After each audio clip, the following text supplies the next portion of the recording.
Alright, so greetings from the Swift Phoenix terminal, pretty much my home away from home at this point. It's been a hot minute or two since I did my last video. A lot has been going on.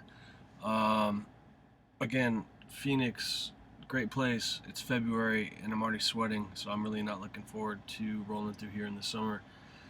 But anyway, so yeah, at this point, as I've mentioned on Facebook to a few people, my student is no longer with me. I will be getting to that, but I want to pick up to right where we left off. Last video, I kind of talked about being at the shipper in Yuba City. You know, the Swifty hitting the Swifty right as we pulled up, or as we pulled up, we saw the little accident. So that was a little bit of an ordeal to witness. We finally get out of there, though, from Yuba City, and we're heading up to Tacoma. We got to pass through Chico, California, which is where I went to college. And I knew I wanted to at least stop there and do something.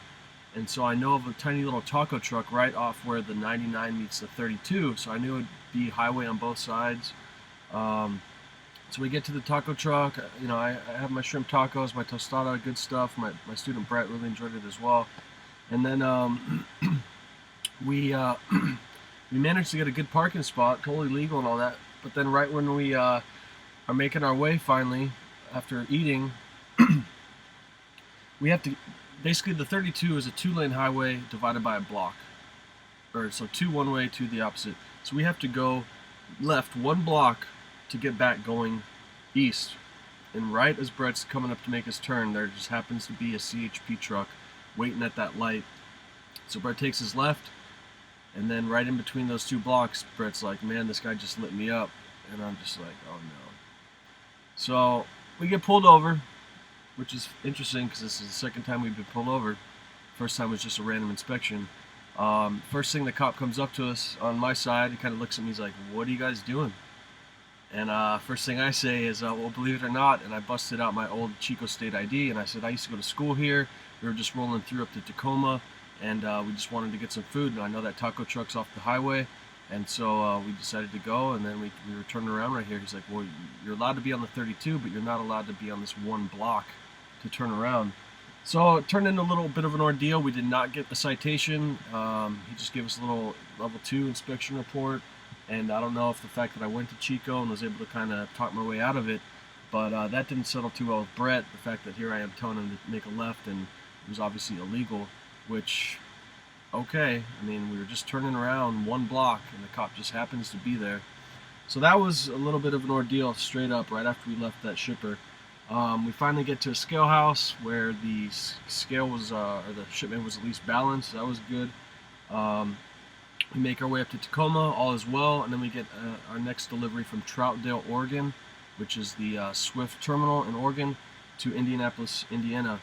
But at this point, making our way east, I had just worked out where I had to do about 5 days of night driving in a row, which is never really good. I've kind of mentioned before, I use a lot of 3G data, listen to music, Pandora, Spotify with my phone, and I already ate up a bunch of data watching Walking Dead during our 34-hour break back in Amarillo. So I was I was almost capped out. So it was days upon days of night driving upon silent driving. So that was not fun. But when we were in Wyoming, we stopped at an Iron Skillet to get some French toast breakfast, which is bomb. And I managed to see Tim. Tim was this cool Swifty owner-operator who I met when I was having my ordeal in Minnesota. The video, the 2 videos back, the Hell is Frozen Over, it's called Minnesota, part 1 and 2. So it was cool to see him, and I kind of saw him walk in with his lady, and I kind of looked familiar, and I kind of like yelled at him. I was like, hey dude, hey guy, and he didn't say anything. I was like, hey Fontana, because he's out of Fontana as well, and he finally turned around and we kind of talked for a bit, but that was cool, just kind of running into him. Really cool day through Wyoming. You know, the snow on the ground, the sun coming up. It honestly looked like driving through heaven on 18 wheels. Like it was incredible. So that was something worth remembering. I don't know, it was just epically, insanely beautiful. Then we're rolling through Iowa. Brett's asleep, and I decided, okay, I'm going to make it up to these 2 pilots. And I get there, and as I'm getting off, I realize it's the TA, the Iowa 80 TA, which is in Davenport, Iowa, the world's largest truck stop. So I was really stoked I didn't take my break earlier. I went in there, kind of browsed around, bought my buddy Paul a late 30th birthday present, Arizona Cardinals truck. I bought Brett a Raiders coffee mug just for the hell of it. I'd give it to him when he finished training as a memento. A few other things, but so that was cool, just kind of serendipitously coming upon the world's largest truck stop. So that's a check on the trucker bucket list for you. Then we are making our way, after we get to Indianapolis, they want us to pick up a load in Owensboro, Kentucky. So we're making our way down there. Well, I don't know exactly when this was, but we were rolling through Oklahoma City and western Oklahoma, and there we hit traffic, and I kind of wake up and I'm wondering what's going on, and it turns out there was about an 8-rig pileup. Not too bad, nothing flipped or anything, but trucks scattered across the road.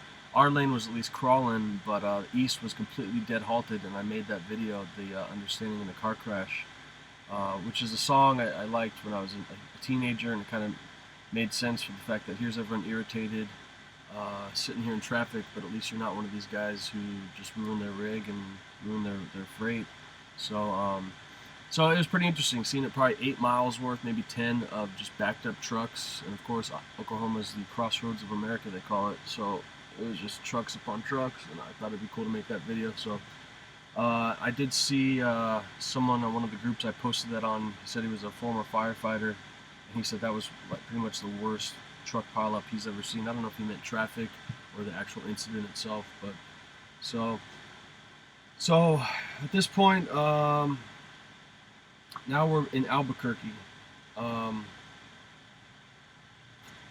Albuquerque, New Mexico. We're supposed to go to Kansas City, Missouri, and that's the load that things kind of fell apart because a few things have been happening with Brett. I mean, I'm not my old trainer. I asked him for horror stories of former students. He had the integrity factor and said he wouldn't really talk about it, but I have to at least have to touch base on a few things. Sorry, Brett. You know, with this job, you're not just a truck driver. You got to be aware of everything around you, aware of signs, speed limits, you know, no Jake breaks through the towns, all that sort of stuff. And he was just so honed in on driving, he was missing a few things. And one thing that really got to me, that I'm not going to lie, I kind of snapped at him about, is messages. Every time you send a message, you know, it'll send you a kickback. And I always say, you know, clear your messages, clear your messages. I don't mean just mindlessly clear your messages. I mean, of course, apply them if they are significant. And I wake up after resting. I had not been resting at all very well for the whole ordeal. I don't know if it's because of the winter or if I just wasn't confident in the student or whichever. But I wake up after I going to bed, turning off my phone because I know I need to go to bed. I can't mess around, Facebook, you know, all this stuff. So I wake up, I check the Qualcomm. We had a load offer to California. We also had the load T-called in Phoenix.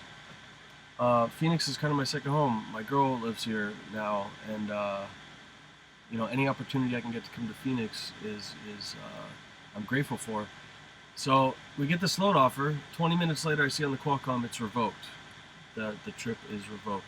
Then we get another load offer to Kansas City, and I wake up and I see this. I'm like, Brett, why didn't you tell me we had a load offer? And he's like, well, you told me to just clear the messages. And I'm sitting here like, well, I don't mean just mindlessly clear the messages.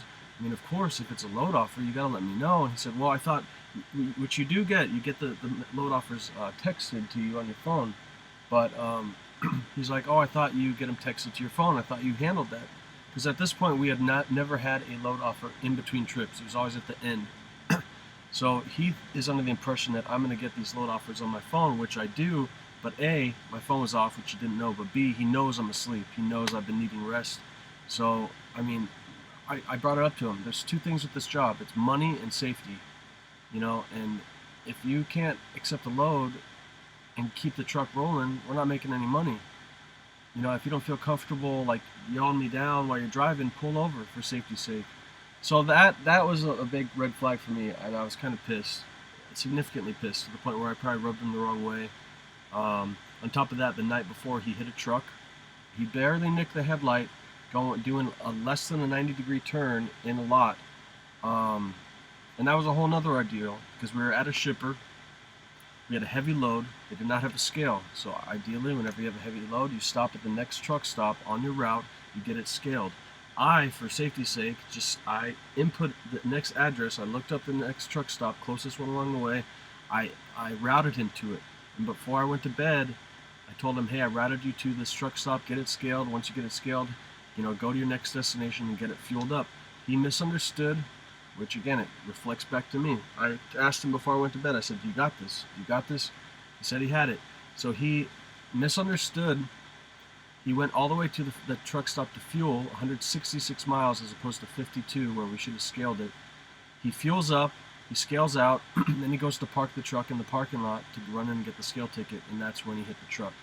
So it was a bit of a sour taste in both our mouths in the fact that he shouldn't have even been there in that parking lot. He should have only been fueling up and been on his way. And it comes back to me. Was I not clear enough? Again, I'm new at this job too. And now I've learned a few things of how I need to treat the student. The fact that I mentioned before, I kind of knew him previously through Facebook networking, YouTube. It was a little bit of a buddy-buddy scenario going into it, where now I know I need to draw that line of trainer-student and kind of rock it from there. So I'm sure the fact that he was a little upset he hit a truck already. Boom, there goes some of your bonus. I'm sure he's upset that I snapped at him a little bit, but it's like, come on, man. I mean, this is a load offer. This is logistics, time-sensitive things.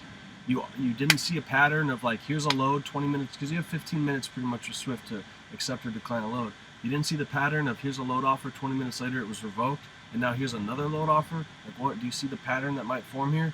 And the fact that I didn't make it clear enough. If you get a load offer, wake me up. So now I know to do that. So anyway, so we finally get to New Mexico from Owensboro, Kentucky. After we drop off, we're going to the Swift terminal, and right when we pull in, I asked him, hey, can you get the paperwork, and I will hook up with the trailer. And he's like, all right, I got to go to the bathroom too, so it might be a little bit. So I'm like, all right.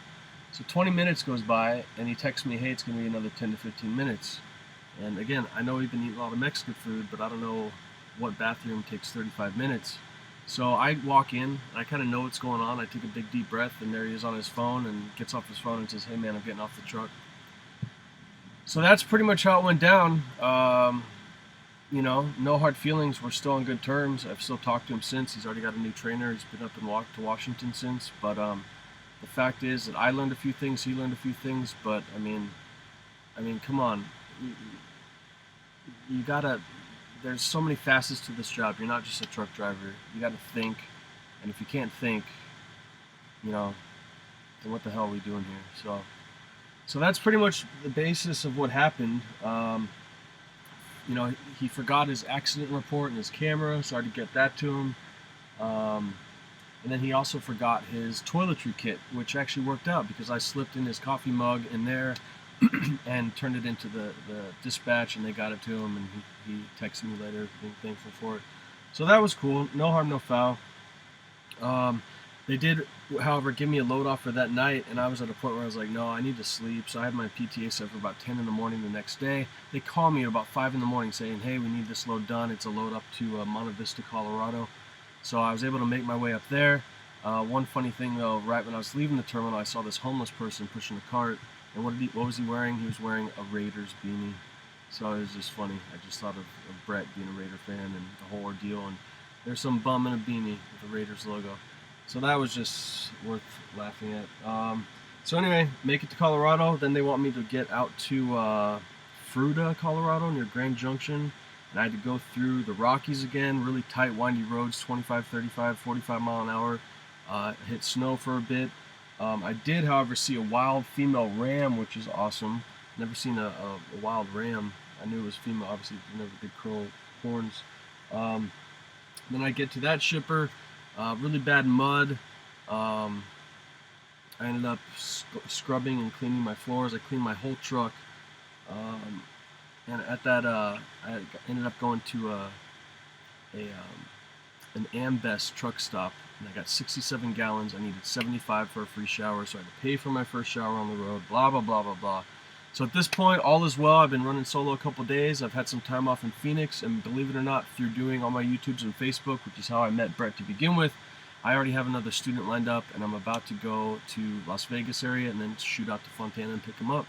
So it's all kind of working out and lining up. I got another student on the horizon here, and so all is well. It's just a little hot in Phoenix here today.